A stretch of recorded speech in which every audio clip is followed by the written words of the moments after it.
It's used like a double jump where you hit X again in the air to employ it. You can also pull cast out of a glide using the new shield wing, so if you happen to be gliding by a cliff and realize there's a spot a little above you, you can easily get to it. We won't spoil how, but Aloy will acquire the shield wing early in the game during a story quest, so don't worry about missing out on your sky-soaring dreams.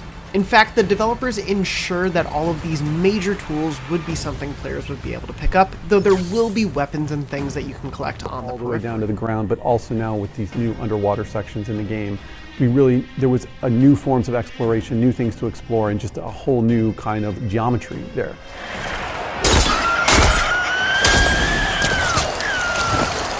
Speaking of equipment, Aloy will gain some weapons and items through the main quest, such as the trusty tripcaster like the one in Zero Dawn. Workmanship looks solid enough. Others will be obtained through side quests. A cool new explosive weapon, the Javelin Thrower, is one of the first you'll come across, while a later one, the Shredder Gauntlet, offers a new twist on combat. Two new elemental options we saw include Acid and Plasma. Players can now invest in 6 different skill trees with the points they earn. These include Warrior, Trapper, Hunter, Survivor, Infiltrator, and Machine Master. Valor Surges will be unlocked by choosing specific abilities surrounding a surge on any given tree and unlocking those first. For Aloy to pass the border, she needs a planned embassy meeting between the Karja and the Tenakth to go well. Without spoiling it in too fine a detail, it does not go well. Arrest her! I'd like to see you try! Aloy will meet the new antagonist Regala early on in her journey, and without spoiling it in detail as well, she has quite the memorable, frightening introduction.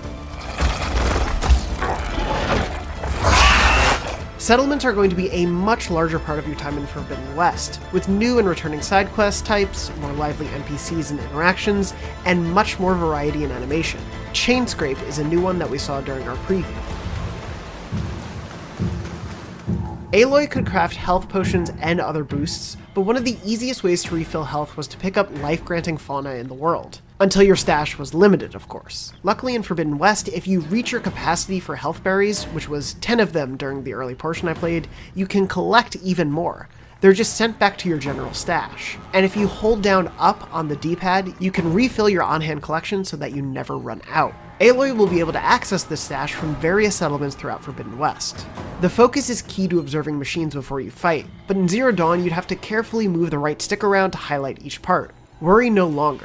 Hitting left or right on the D-pad lets you cycle through each specific part of a machine that you're focused on, and it's much less fiddly. You can even track specific body parts if you're trying to collect specific canisters or horns, which will keep just those elements highlighted in the focus's outline while in combat. Welcome to Chainscrape, Savior. Open up, guys. Dwarf's orders. Good enough for me. Side quests across the board are meant to be more valuable and engaging for Forbidden West players than they were in Zero Dawn. For example, an early mission in the Chainscrape settlement rewards players a brand new type of weapon, the explosive Javelin Thrower. This mission also introduced 2 new NPCs I immediately loved, Della and Boomer, and it won't be the last players see of this delightful new pair. There are side quests in this game that are of similar scope to those in Zero Dawn, but we always wanted to make sure they felt a little bit more satisfying, a little bit more emotional, and definitely a little bit more tied into the companions and other NPCs. So generally speaking, if you do a side quest in Forbidden West, that's not the last you'll see of that NPC.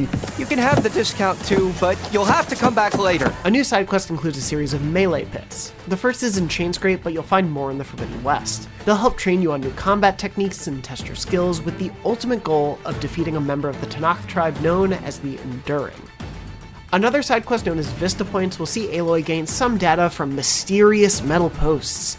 They're basically radio towers from our world. Players will see part of an image corresponding to a location from the old world that they'll then have to line up with a spot in Aloy's timeline. They're sorta similar to vantage points from Horizon Zero Dawn, but a bit more interactive and intensive. Horizon's denizens have their own board game called Machine Strike, and it is a lot of fun. As we've seen, it operates as a 1v1 game in which players move pieces around a board, and those pieces represent different machines that you might see out in the real world. Your intention is to knock out your opponent's machines. The board you're playing on is a bunch of different little spaces that you'll move around, and all of these little spaces on the board can represent different terrain. There can be advantages and disadvantages based on where the armor of your machine is located as well. And while in the games we played, we only had 2 machines to play with and our opponent only used 2 machines, you'll be able to unlock more and build up a better roster of machines to play with. In the Forbidden West, you'll run into a quest line known as salvage contracts, in which Aloy must hunt down specific parts to provide to outfitters who are ultimately aiming to make an incredible suit of armor for the savior of Meridian. And those are just some of the incredible details that we learned in playing Horizon Forbidden West. Of course, if you want to hear more about our thoughts about how Forbidden West played, be sure to check out our full hands-on preview, and even check out a gameplay comparison about how Forbidden West is stacking up to Zero Dawn. And for everything else in the world of Horizon, you're already in the right place, IGN. Just the hammer! Just the fight! Aloy? Errand! Potions and other consumables return, and Aloy will be able to purchase them and other things from various sellers. Cooks for skill-boosting food, herbalists for potions, hunters for weapons, and stitchers for outfits. A new type of machine called the Burrower is a Watcher-level threat, but with a few new moves, including the ability to, well, burrow. Bristlebacks are a new machine type as well, akin to the Chargers, but they have acid canisters on their backs. Spiking those with an acid arrow is the key to victory. The Slitherfang, which we did not fight in the wild and only saw in the new arena, has a variety of attacks, including the ability to burrow underground and leap back up somewhere else, as well as shoot lightning from its tail, and even electrify parts of the environment. Melee combat also feels vastly improved. Some of the highlights include the ability for players to use the Resonator Blast to charge up Aloy's weapon, strike an enemy and imbue them with energy, and then cause a massive amount of damage with an arrow aimed at that specific spot. Players will be able to test their melee skills in melee pits that will be located throughout the Forbidden West. You'll come to your first in Chainscrape.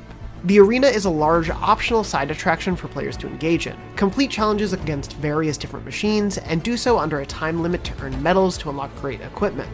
You can also compete with friends in online leaderboards for the best times.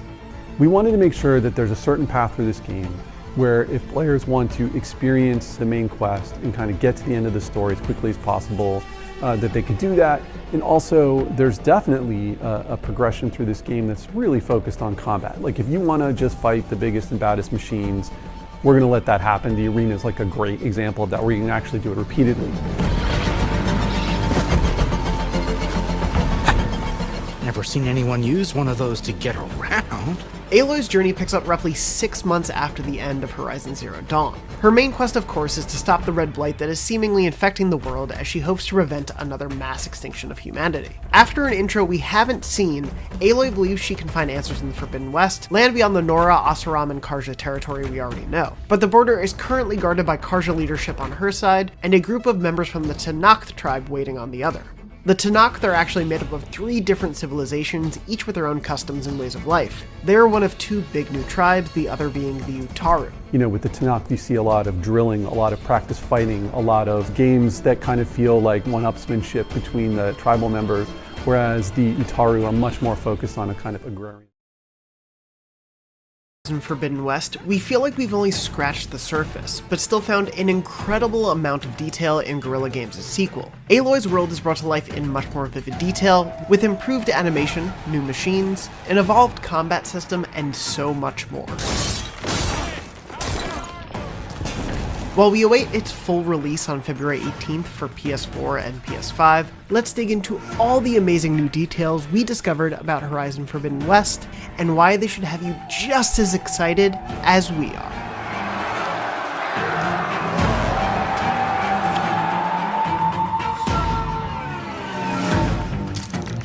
Climbing is much more free and open in Forbidden West than it was in Zero Dawn. Not every single inch of every surface is climbable, but far more of it is, making traversal so much smoother in the sequel. You can use your focus to temporarily highlight climbable portions of the environment. There are some points you'll see both in and out of the focus that you'll use the pullcaster for. This new bit of Aloy's equipment loadout can pull her from much further away to grasp onto a ledge.